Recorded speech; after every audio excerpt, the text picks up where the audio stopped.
Hojik social media da viral kan oirakliba P Namjoklung High School Somung high school asigi 31 students form fill up nangaude admit card phangde bosem gi site gi admit card download toba yade haiba kanna viral oirakliba asigi matangda miyam lebak miyam gi mafamda kari makhadang thamjage akhoi gi bosem gi ICSLC exam thaba haibasi 2 years ki long process ni magi academic career da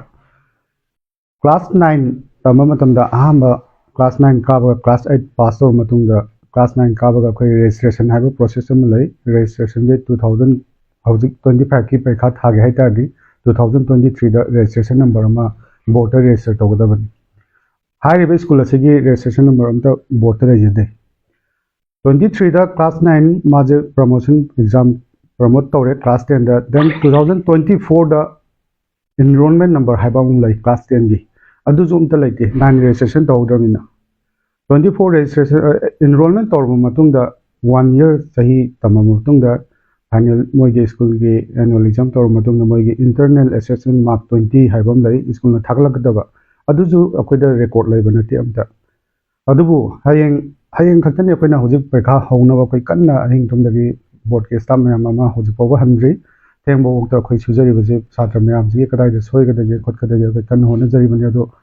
ngarang katang application laga 31 students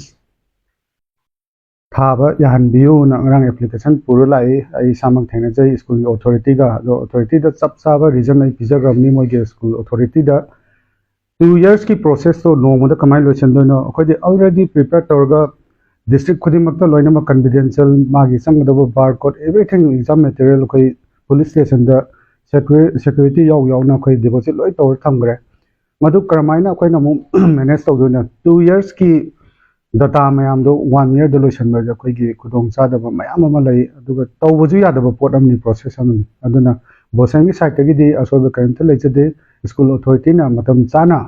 tabak lokhat pidabadagi chatra jing gi career mangmani chatra jing gi career mangbagi damakta di khoi yamna nuai ta faujai adubu khoi gi bosang gi site di lokhatpam thokpa matang chan lokhatpani na school authority gi laughs legi badagi segi social media da viral or pani habisi ai miyamang da sendok